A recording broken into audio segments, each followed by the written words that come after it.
The Keokuk County Expo in Sigourney, Iowa is the place to be this 4th of July, as they'll be hosting their annual 4th of July Truck and Tractor Pull, starting at 6:30 p.m. in conjunction with ECI Pullers Association and Twin States Pulling Association, powered by Champion Seed. And as always, there will be fireworks at dark.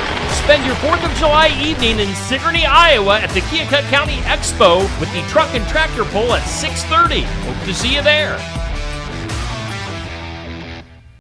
At Kaboom Fireworks, we love family, freedom, and fireworks. On top of our rock bottom prices, we have Black Cat, Brothers, Sky Bacon, Fox, Takeo, and others, with everything from sparklers, parachutes, and snakes to fountains and cakes. Did we mention finales? Up to 1,000 grams. There's something for everyone at Kaboom Fireworks, with the best selection at the most affordable prices, where we cherish family, freedom, and fireworks. Open daily through July 4th, located downtown Waukegan.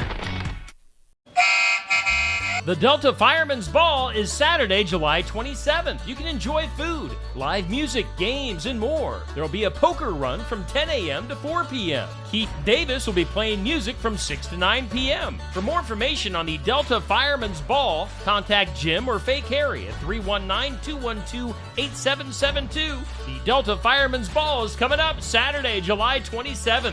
Don't miss it.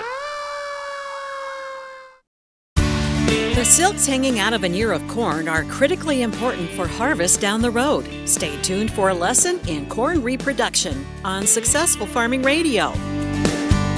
Successful Farming Radio, providing information farmers need in the field, in the shop, and in the office. Committed to growing your business in agriculture.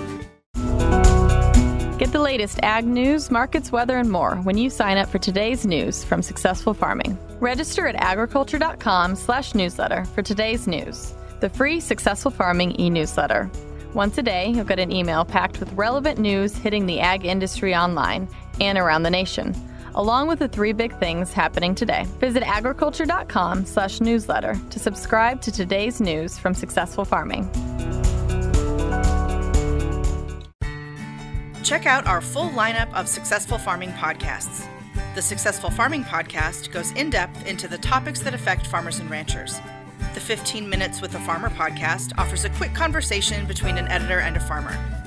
The SF Shorts podcast offers bite-sized interviews about agricultural topics. And the SF Daily podcast covers commodity markets, weather, and the big things happening in agriculture each morning.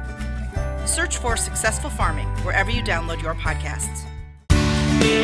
It's a pain to remove all the silk when you're husking sweet corn. However, you wouldn't be eating any if the silks weren't there. And if you're picking off a lot of the stringy stuff, you've probably got a nice full ear of corn. All corn plants are a bit of an oddity among the major crops that we grow because the male and female flowers are separated physically on the plant. Bob Nielsen is an agronomy professor at Purdue University. He says the tassel represents the male flower. The silks and the ovules attached to the silks on the ear represent the female flowers. The magic happens when pollen from the tassel is captured by a strand of silk. It'll germinate and puts out a pollen tube that actually penetrates the silk and grows or develops down the interior of the silk. Once it gets to the ovule, then the male genetic component in that pollen fertilizes with the female genetic component of the ovule. Then the miracle of life occurs, and we get a kernel developing. Each silk represents a kernel of corn, so it's very important that tassels and silks are in sync with each other at the right time and in the right conditions.